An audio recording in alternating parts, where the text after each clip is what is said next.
Menulis nama Nabi wajib disertakan solawat. Menyebut nama Nabi wajib disebutkan solawat. Mendengar nama Nabi wajib bersolawat kepada Nabi. Tapi kalau SAW bisa disingkat macam-macam. Orang awam yang tidak ngerti singkatan SAW itu adalah Sallallahu Alaihi Wasallam, dia akan melewati saja. Makanya ciri orang yang diberikan kebaikan oleh Allah itu adalah orang yang mendalami ilmu agama.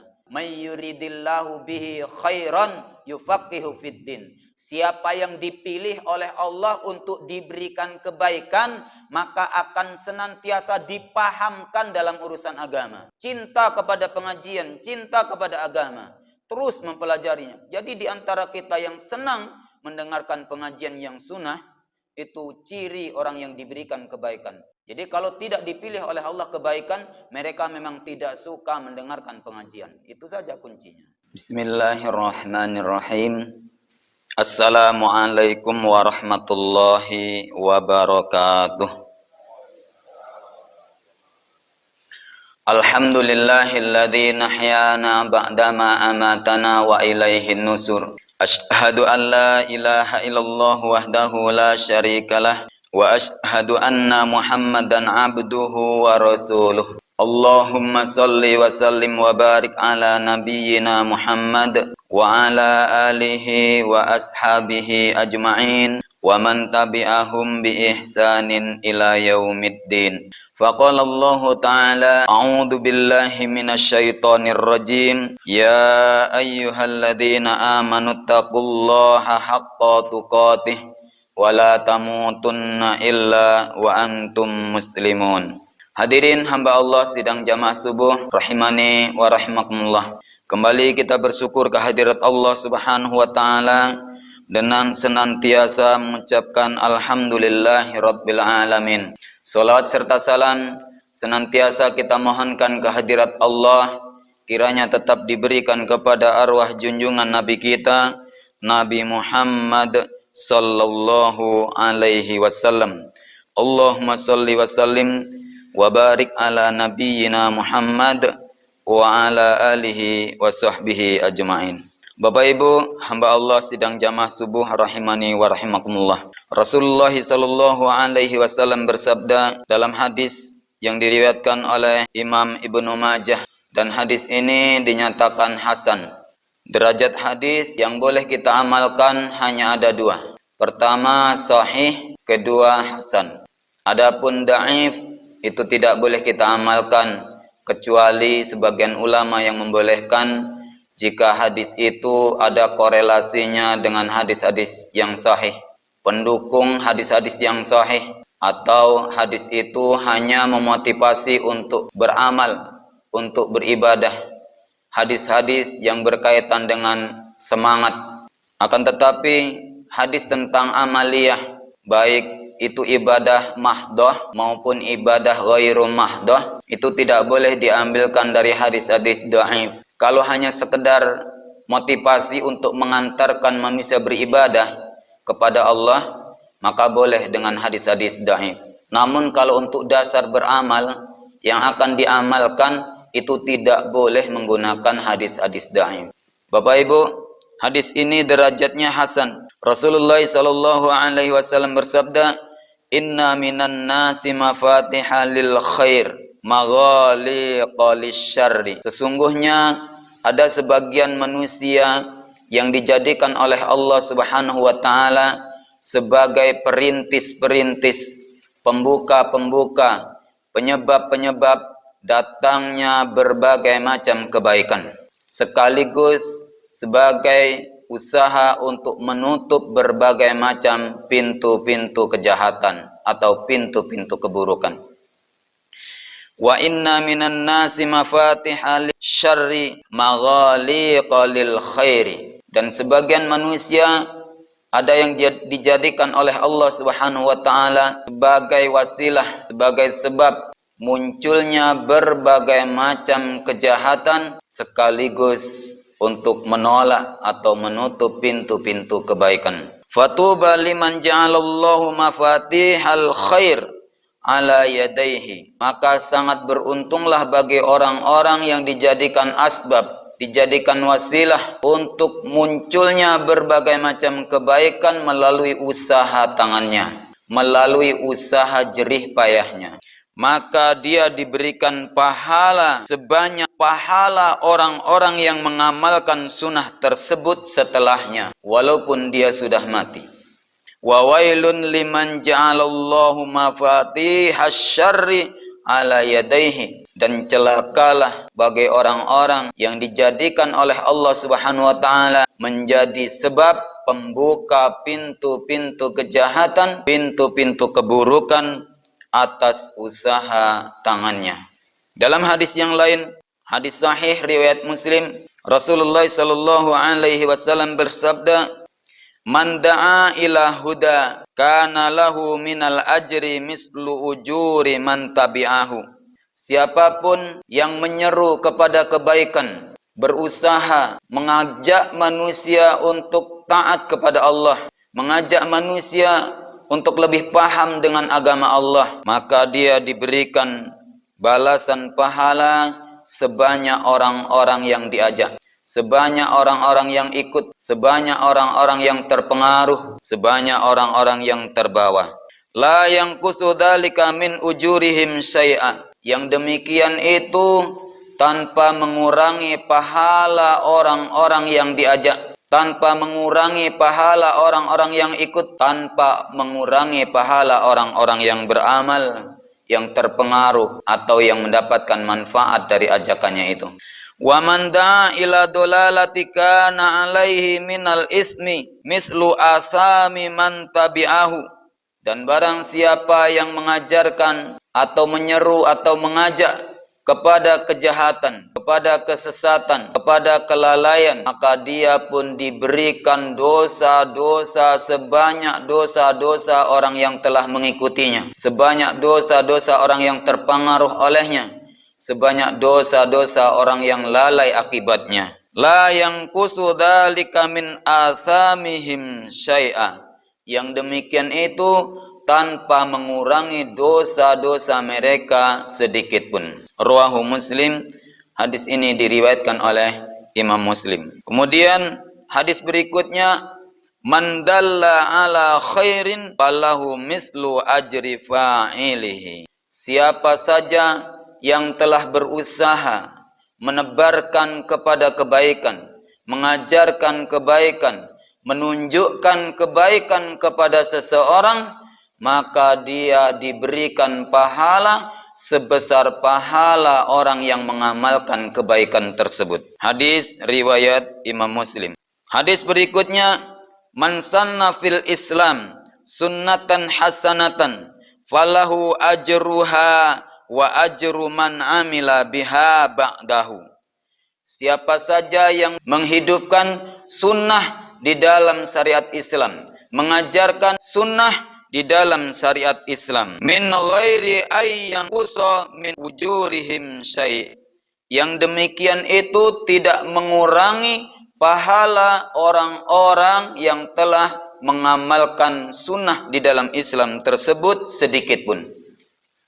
Wa man sanna fil Islam sunnatan sayyi'atan kana alaihi wizruha wa wizru man amila biha min ba'dihi min ghairi ayyan qusa min auzarihim syai'.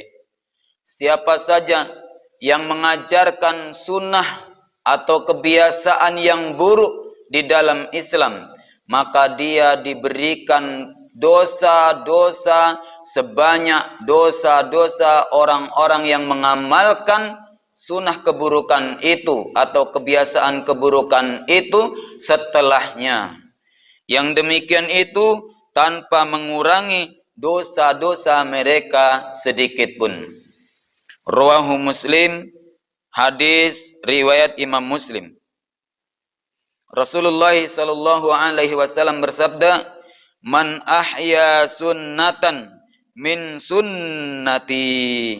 Siapa yang menghidupkan sunnah di antara sunnahku, di antara kebiasaan-kebiasaanku, di antara ajaran-ajaranku, fa'amila bihan nasu, lalu diamalkan oleh manusia, kana lahu mislu ajri man amila biha, maka dia diberikan pahala sebesar pahala orang-orang yang mengamalkan sunnahku itu. La yanqusu min ujurihim syai'a, yang demikian itu tidak mengurangi pahala mereka sedikit pun. Wa man ibtada'a bid'atan, siapa saja yang mengajarkan bid'ah lawan daripada sunnahnya Nabi, lawan daripada kebiasaan Nabi, lawan daripada syariat Nabi, yaitu mengajarkan bid'ah, amalan-amalan yang tidak disyariatkan oleh Nabi, di mana yang diancam oleh Nabi, man amila amalan laisa alaihi amruna fahuwa rad, siapa yang beramal dengan amalan yang tidak pernah kami ajarkan, maka amalan itu ditolak. Maka apa kata Rasulullah sallallahu alaihi wasallam dalam hadis ini? Wa man ibtada'a bid'atan, dan siapa saja yang mengajarkan bid'ah fa'umila biha, lalu diamalkan oleh orang-orang yang diajarkan bid'ah, kana alaihi auzaru man amila biha, maka bagi mereka yang mengajarkan bid'ah tersebut diberikan dosa-dosa sebanyak dosa orang-orang yang mengamalkannya, la yanqusu min auzari, dan tidak mengurangi daripada dosa-dosa man amila biha syai'a, setiap orang-orang yang mengamalkan bid'ah tersebut. Rawahu Ibnu Majah. Hadis ini diriwayatkan oleh Imam Ibnu Majah. Bapak Ibu hadirin kaum muslimin hamba Allah sidang jamaah subuh rahimani wa rahimakumullah. Dari hadis-hadis ini kita bisa mengambil pelajaran. Yang pertama, bahwasanya ada manusia itu yang dijadikan oleh Allah Subhanahu wa taala sebagai wasilah, sebagai penyebab munculnya berbagai macam kebaikan, sekaligus menutup berbagai macam kemungkaran. Tapi ada manusia yang senantiasa membuka pintu kejahatan dan dia menutup pintu kebaikan. Sebuah contoh, sebelah rumah dia membangun masjid, maka itu pembuka kebaikan. Lalu banyak orang yang sholat di situ, banyak orang yang mengaji, teringat asal azan langsung dia ke masjid. Tapi ada tetangga sebelah rumah yang membuka lapak-lapak judi. Di tokonya sengaja dibuat meja-meja untuk berjudi. Akhirnya orang yang tidak ingin judi atau dulunya pernah berjudi, ketagihan judi. Akhirnya mereka pun judi. Alasannya mereka supaya laris barang dagangannya dan supaya mendapatkan keuntungan, bisa melayaninya dengan membuatkan kopi dan minuman-minuman yang lain. Ini penyebab atau wasilah. Maka di antara manusia ada yang dijadikan oleh Allah SWT menjadi asbab kebaikan maupun keburukan. Begitu juga ada orang yang menutup auratnya dengan sempurna. Akhirnya tetangga melihat bajunya bagus ya, awalnya tertarik dengan model bajunya, akhirnya tertarik dengan penampilannya, akhirnya cinta kepada orangnya, dan akhirnya mereka pun meniru. Man tasabbaha biqaumin fahuwa minhum. Siapa yang menyerupai seseorang, maka dia akan digabungkan, akan dikumpulkan, akan dibangkitkan pada hari kiamat dengan mereka. Dia meniru orang-orang soleh, dikumpulkan di surga bersama orang soleh. Dia meniru orang-orang jahat, dia dikumpulkan bersama orang-orang yang jahat di dalam neraka. Jadi di sini peranan orang-orang yang memberikan contoh, baik contoh itu kebaikan maupun keburukan. Makanya fatuba liman ja'alallahu mafatihal khair wa maghaliqal syarri. Sangat beruntung orang-orang yang dijadikan oleh Allah Subhanahu wa taala sebagai wasilah, sebagai asbab pembuka pintu-pintu kebaikan dan penutup pintu-pintu kejahatan. Jadi Bapak Ibu, Ada orang bersedekah 100.000. Lalu dia membawa uang sebelahnya ini 5.000. Dia berangan-angan, wah ini miskin dari saya, tapi bisa sedekah 100.000. Uang saya yang ada di saku 5.000. Udahlah, sekarang saya sedekah 5.000, tapi besok saya harus sedekah 100.000. Saya lebih kaya. Ini pembuka pintu kebaikan, promotor. Kemudian ada orang yang memberikan makan saja kepada orang. Sukanya masak sayur, masak sambal, masak kue. Berbagi saja ke kanan ke kiri. Akhirnya tetangga sebelah melihat, ini baik sekali. Dia memberikan gulai cubadak hari ini. Saya besok akan membalasnya dengan gulai ayam. Jadi di situ memotivasi orang dalam hal kebaikan dapat pahala. Siapa saja yang menunjukkan kepada kebaikan, mencontohkan kebaikan, maka bagi dia itu diberikan pahala seperti orang-orang yang mengerjakan kebaikan berikutnya. Rasulullah SAW dengan tegas dan dengan jelas memotivasi kita untuk senantiasa menebarkan kebaikan. Man dalla ala khairin falahu mislu ajri fa'ilihi. Siapa saja yang menunjukkan kepada kebaikan, dia diberikan pahala kebaikan dari orang yang mengamalkannya, walaupun orang itu tidak melakukan kebaikan tersebut, tidak mampu. Dia menjadi fasilitator, cari orang, mendakwahkan, Pak, Bu, umroh ini pahalanya begini, haji ini pahalanya begini, solat di Masjid Nabawi itu sekali solat sama dengan 1000 kali. Solat di Masjidil Haram itu sekali solat pahalanya 100.000 kali solat. Coba kalau kita menunggu 100.000 kali solat subuh, berarti kita menunggu waktu 100.000 hari. Jadi Bapak Ibu, 100.000 hari berapa tahun? Berarti kita solat satu kali di Masjidil Haram, umur kita panjang dengan 100.000 hari. Sekali solat panjang umur kita seolah-olah beribadah 100.000 kali solat. Zuhurnya gitu juga, asarnya gitu juga, maghrib gitu juga. Jadi dimotivasi orang. Dia niatnya mencari pahala saja. Supaya banyak orang termotivasi. Dibuat brosur, dibuat video. Akhirnya melalui usahanya itu, dia diberikan banyak pahala. Ini orang-orang yang senantiasa dijadikan oleh Allah sebagai pembuka pintu kebaikan. Makanya fatuba liman ja'alallahu mafatihal khair ala yadaihi.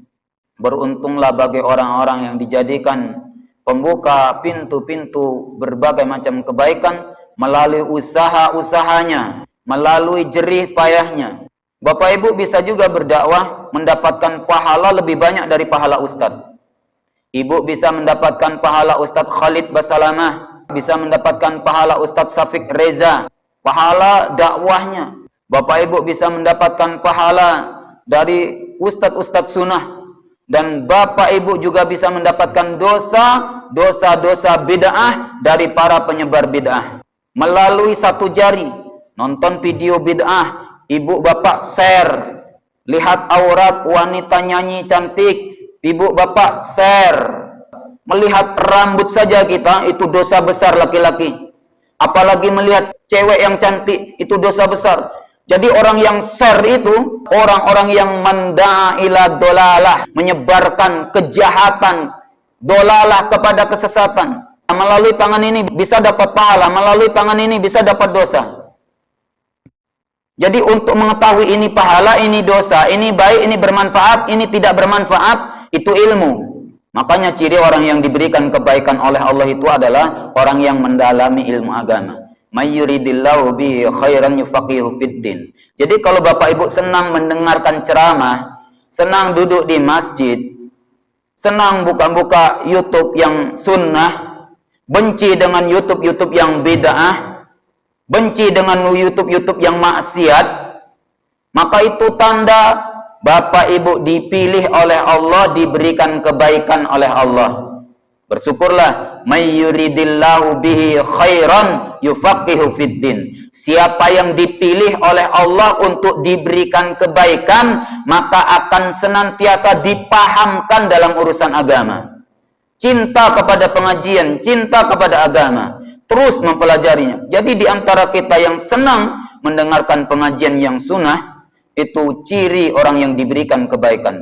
Mafhum mukhalafah, perbandingan hukum daripada hal itu, berarti orang-orang yang dibenci oleh Allah, yang tidak diberikan kebaikan, mereka juga benci dengan mendengarkan syariat agama yang disampaikan. Benci, tidak suka mendengarkan pengajian. Itu saja kuncinya. Jadi kalau tidak dipilih oleh Allah kebaikan, mereka memang tidak suka mendengarkan pengajian. Itu saja kuncinya. Jadi Bapak Ibu, mau jadi yang mana? Kemudian hadis berikutnya, man sanna fil Islam. Ini dijadikan dalil orang boleh membuat sunnah, mengada-ada. Ustadz punya buku judulnya Bid'ah-bid'ah yang dianggap sunnah selama 1 tahun. Jadi 24 jam amalan bid'ah selama 1 tahun selama ini dianggap sebagai sunnah. Salah satunya jabatan tangan mengucapkan sholawat Nabi. Sholawat Nabinya disyariatkan, besar pahalanya. Jabatan tangannya besar pahalanya. Man muslimaini yaltaqiyani yastafahani ghufirallahuma qabla ayyaftariqo. Siapa saja yang berjumpa 2 orang muslim lalu berjabatan tangan, diampuni dosa keduanya sebelum berpisah. Itu sunnah. Ada sunnahnya, ada perintahnya, ada contohnya dari Nabi, ada ajarannya dalam syariat. Kemudian membaca sholawat Nabi, ada perintahnya. Man shalla alayya wahidan sallallahu alaihi asra. Siapa yang bersolat kepadaku 1 kali, Allah bersolat kepadanya 10 kali. Dalam surat Al-Ahzab Allah Subhanahu wa taala berfirman, "Innallaha wa malaikatahu yusholluna 'alan nabi." Allah dan malaikatnya telah bersolat kepada Nabi. Ya ayyuhalladzina amanu shallu alaihi wasallimu taslima. Hai orang yang mengaku beriman, bersolawatlah kamu kepada Nabi dan ucapkanlah salam penghormatan yang setinggi-tingginya. Ada perintah dari Allah, ada perintah dari Rasul, ada contoh, tapi cara mengamalkannya salah. Mau azan dibacanya innallaha wa malaikatahu yusholluna 'alan nabi ya ayyuhalladzina amanu shallu alaihi wasallimu taslima. Enggak tepat. Mau jabatan tangan, Allahumma sholli ala Muhammad. Emangnya saya Muhammad berjabatan tangan dengan saya, dia mengucapkan Allahumma sholli ala Muhammad? Emangnya teman kita yang kita jabati tangannya itu Nabi Muhammad? Kok kita bersolat kepada Nabi Muhammad ketika kita jabatan dengan dia? Itu enggak tepat. Jadi kalau bersolat kepada Nabi itu ketika nama Nabi Muhammad disebut, wajib kita bersolawat tuh. Ketika kita sedang khutbah, wajib bersolawat. Ketika kita sedang berdoa, wajib bersolawat. Doa tidak akan diangkat, tidak akan dibukakan pintu langit tanpa ada solawat. Pembicaraan kalau tidak ada solawat itu majelis bangkai. Jadi bukan kita benci dengan solawat, cara yang kita benci tidak sesuai dengan contoh yang dicontohkan oleh Rasulullah SAW. Jadi Bapak Ibu, bersolat kepada Nabi semakin banyak, semakin dekat tempat duduknya di akhirat. Tanda kita cinta kepada Nabi, selalu bersolat kepada Nabi. Dan sangat benci dengan tulisan-tulisan yang menyingkat SAW. Dia tidak bersolat kepada Nabi dalam tulisannya. Padahal tulisannya itu akan dibaca oleh orang. Kalau orang membacanya SAW itu dengan sallallahu alaihi wasallam, ketika dia tahu bahwa SAW adalah singkatan sallallahu alaihi wasallam, maka pahalanya hanya untuk orang yang membaca. Orang yang menulis tidak mendapatkan pahala.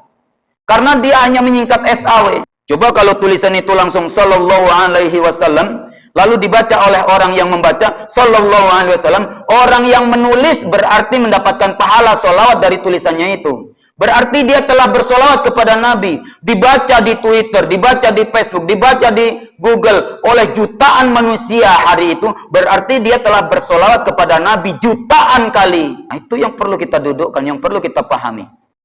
Tapi kalau SAW, terputus sampai di situ. Bisa disingkat macam-macam. Orang awam yang tidak ngerti singkatan SAW itu adalah Sallallahu Alaihi Wasallam, dia akan melewati saja.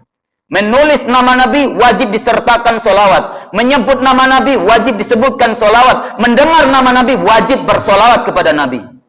Itu yang perlu kita pahami. Nah, siapa yang menghidupkan sunnah di dalam Islam, sunnah-sunnah yang diajarkan oleh Rasulullah SAW, mereka akan mendapatkan pahala daripada orang yang mengamalkannya. Makanya share itu bisa mendapatkan pahala dan bisa mendapatkan dosa. Termasuk video Ustadz ini di Amal Jariah TV. Yang suka share atas nama kebaikan, dia insya Allah mendapatkan pahala kebaikan itu. Makanya di ujung hadis itu dikatakan, siapa saja yang menghidupkan sunnahku, yang sunnahku ya, di dalam Islam, sunnah yang ada dalam Islam, yang sudah disyariatkan, sudah diajarkan oleh Nabi, sudah dicontohkan oleh Nabi, sudah ditetapkan oleh Nabi, ditegaskan oleh Rasulullah. Siapa yang menghidupkan sebuah sunnah daripada sunnah-sunnahku, fa'amilaha, lalu dia mengamalkan. Nabi mengatakan sunnahku, bukan sunnah yang lainnya. Kebiasaanku, sunnah itu artinya kebiasaan. Lalu diamalkannya, maka dia diberikan pahala sebanyak pahala orang-orang yang mengamalkannya. Di ujung hadis disebutkannya, wa man ibtada'a bid'atan. Langsung Rasulullah SAW sebutkan lawan daripada sunnah. Siapa saja yang mewariskan, siapa saja yang mengajarkan, siapa saja yang merintis, menghidupkan bid'ah.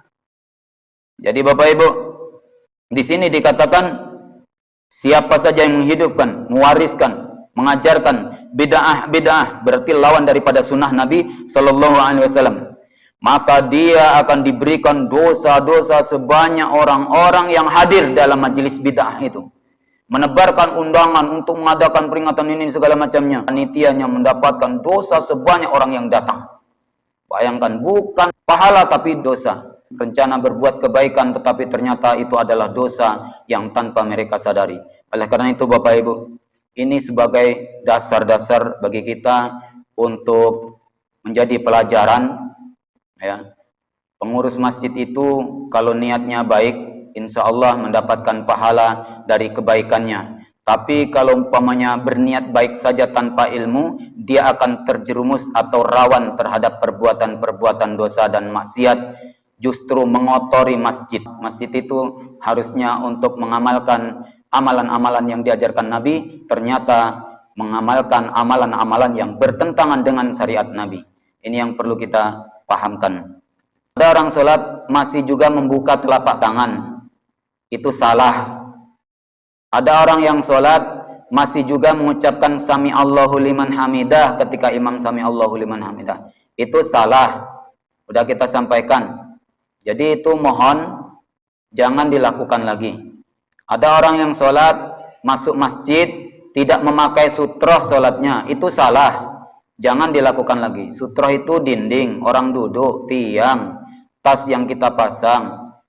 Bahkan diwajibkan untuk mendekat, kata Rasulullah. Rasulullah itu sallallahu alaihi wasallam, laqad kana lakum fi Rasulillahi uswatun hasanah. Ada contoh yang baik pada diri Nabi itu. Bagaimana kita bisa meniru contoh Nabi kalau kita tidak belajar bagaimana sholat Nabi, bagaimana makan Nabi, bagaimana tidur Nabi, bagaimana ibadah Nabi? Kita nggak pernah mempelajarinya, bagaimana kita bisa menirunya? Maka di situ butuh ilmu. Nah, jadi Bapak Ibu, kalau kita tidak mempelajari maka kita tidak mendapatkan contoh. Nah, di sini Rasulullah SAW melarang kita membuka telapak tangan ketika salam kanan dan kiri. Melarang kita untuk mengucapkan Sami Allahu liman hamidah ketika kita menjadi makmum. Kemudian wajib memakai sutroh ketika sholat sendirian. Kalau sholat berjamaah, sutrohnya adalah sutroh imamnya. Kemudian wajib meninggalkan bau mulut yang mengganggu teman kita. Di masa Nabi yang paling mengganggu bau mulut itu adalah makan bawang. Baik bawang merah maupun bawang putih. Dimakannya mentah. Maka Rasulullah SAW bersabda, "Man akala sauman," siapa yang makan bawang putih, au basolan, atau makan bawang merah, falyatazilna, tinggalkan kami. jauhi kami, menghindar dari kami. Aulia tazil masjidana, atau tinggalkan masjid kami, jauhi masjid kami, hindari masjid kami, tempat sholat Nabi. Tinggalkan kami, jauhi kami, menghindar dari kami, kata Nabi. Kemudian wal yaqmut fi baitihi, hendaklah dia diam saja di rumahnya, tinggal saja di rumahnya. Artinya bukan berarti sholat jamaahnya gugur, kewajiban sholat berjamaahnya gugur. Tidak. Begitulah Rasulullah SAW bencinya dengan orang yang makan bawang putih dan bawang merah ketika akan menghadiri sholat, tapi bawang merah, bawang putihnya mentah, karena mulutnya mengganggu. Makanya Nabi SAW menetapkan syariatnya, laula an asuqa ala ummati la amartuhum bisiwaki inda kulli sholat. Sekiranya enggak akan memberatkan umatku, aku wajibkan setiap umatku itu untuk gosok gigi, bersiwak ketika akan mengerjakan sholat. Tujuannya apa? Tidak menzolimi tetangga. Allahu Akbar, tetangga tutup hidung, tidak tahan, hilang khusyuk. Padahal qad aflahal mu'minun alladzina hum fi sholatihim khashi'un. Beruntung orang beriman yang sholatnya dengan khusyuk. Ternyata mau kusuk, nggak jadi kusuk. Walaupun bacaan imamnya Masya Allah seperti tadi. Masya Allah. Nggak bisa kita kusuk karena tetangga sebelah mengganggu kita, zalim terhadap kita. Ini Rasul saja melarang dengan tegas dan keras terhadap orang-orang yang makan bawang merah maupun bawang putih. Padahal bawang itu halal. Lalu bagaimana dengan rokok, Bapak Ibu? Hati-hati. Yang merokok, yang jelas-jelas hukumnya makruh. Setidak-tidaknya, sekurang-kurangnya hanya dua hukumnya, haram dan makruh. Haram dan makruh. Tidak ada mubahnya di sana. Jadi Bapak Ibu, tentu sangat mengganggu.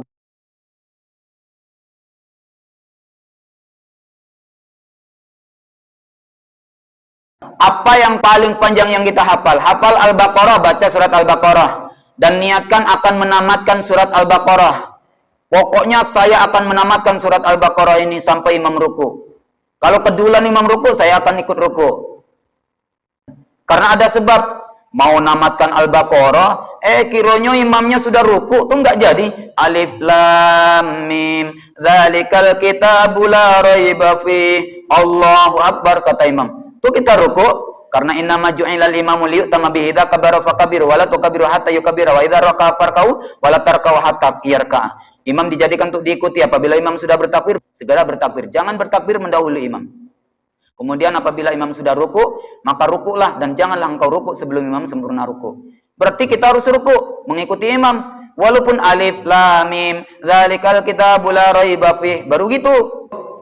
Innallaha katabal hasanat was sayyi'at. Allah itu menetapkan yang baik maupun yang buruk. Wa bayyana dzalik. Kemudian Allah menjelaskan yang baik maupun yang buruk. Faman hama bihasanatin, siapa yang sudah berniat melakukan kebaikan, falam ya'malha, enggak jadi melakukannya. Kataballahu lahu hasanatan kamilatan. Allah menetapkan pahala yang sempurna seolah-olah dia melakukannya. Jadi Bapak Ibu, baca surat Al-Baqarah kalau hafal Al-Baqarah. Taruhlah Al-Baqarah ini hafalnya 50 ayat, baca juga lah. Itu yang paling panjang, itu baca juga. Hafal An-Naba.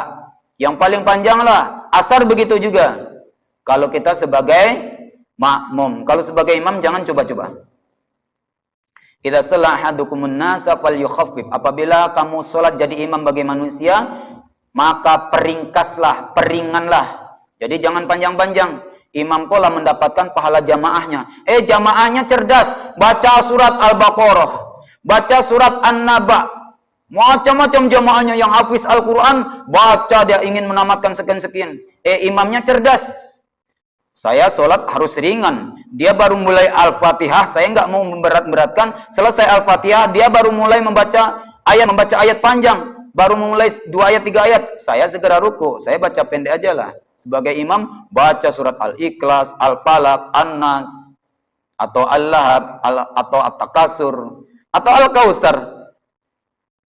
Jadi memperingkas. Ini imam yang cerdas, tidak memberatkan, karena di belakangnya ada anak-anak, ada orang tua, ada orang sakit pinggang, ada orang yang hajah, punya hajat. Jadi Bapak Ibu, ini Tolong diamalkan setiap salat zuhur dan asar. Apa yang dibaca?